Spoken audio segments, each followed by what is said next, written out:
The Devil's Tramping Ground, deep in the heart of North Carolina, lies a mystery that has baffled scientists, terrified campers, and inspired generations of folklore. Just outside the sleepy town of Bear Creek, in the woods of Chatham County, is a strange and ominous patch of land known as the Devil's Tramping Ground, a perfectly round 40-foot circle of dead earth.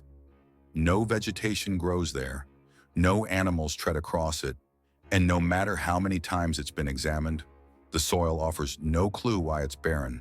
The circle has existed for over 100 years, and the legend goes that this is where the devil himself paces in a rage every night, plotting evil against mankind. Locals tell stories of people who dared to camp there. One group of high school boys, eager to debunk the myth, pitched their tents right in the center of the circle.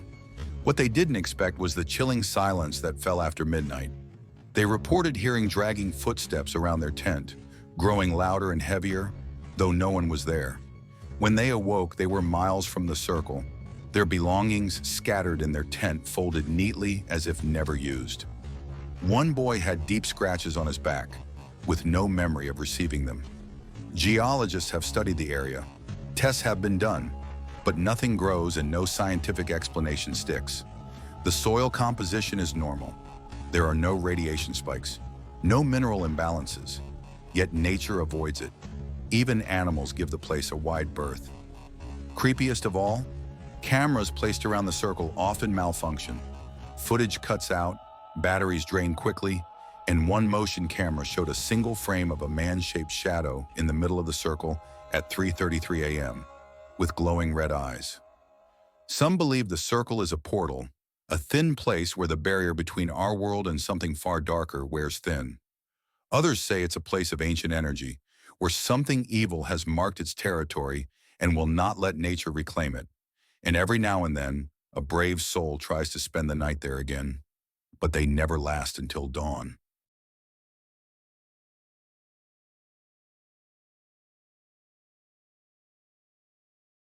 The Bell Witch Haunting.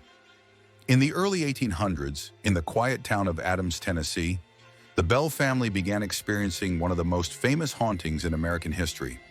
What started as strange knocking noises and scratching sounds soon turned into full-blown terror. The entity that plagued them became known as the Bell Witch. John Bell, the father, first noticed the phenomenon in 1817. His children would wake up screaming, claiming rats were gnawing at their bedposts. Blankets were ripped off in the middle of the night. Soon the spirit began speaking. At first it was low murmuring. Then it began quoting Bible verses. It called itself Kate and claimed to have been wronged by John Bell. Kate, the Bell Witch, was violent and vocal. She slapped the children, pulled hair, and even predicted deaths. She saved her most brutal torment for Betsy Bell, the teenage daughter who was repeatedly attacked and psychologically broken by the witch. Witnesses claimed to see objects levitate, dishes fly across rooms, and furniture tip over on its own. Even President Andrew Jackson visited the Bell home. He had heard of the haunting and wanted to see for himself.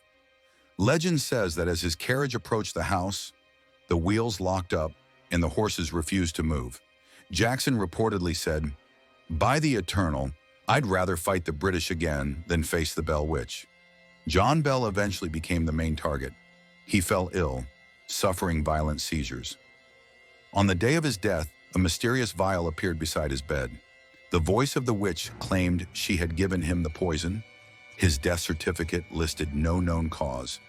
After his funeral, the witch's laughter was said to echo through the trees. To this day, visitors to the Bell property report strange occurrences: whispers in the wind, footsteps in empty rooms, and sudden cold chills. The Bell Witch Cave, located nearby, remains a tourist site, but those who enter it sometimes leave with scratches, bruises, or something worse, a presence that follows them home.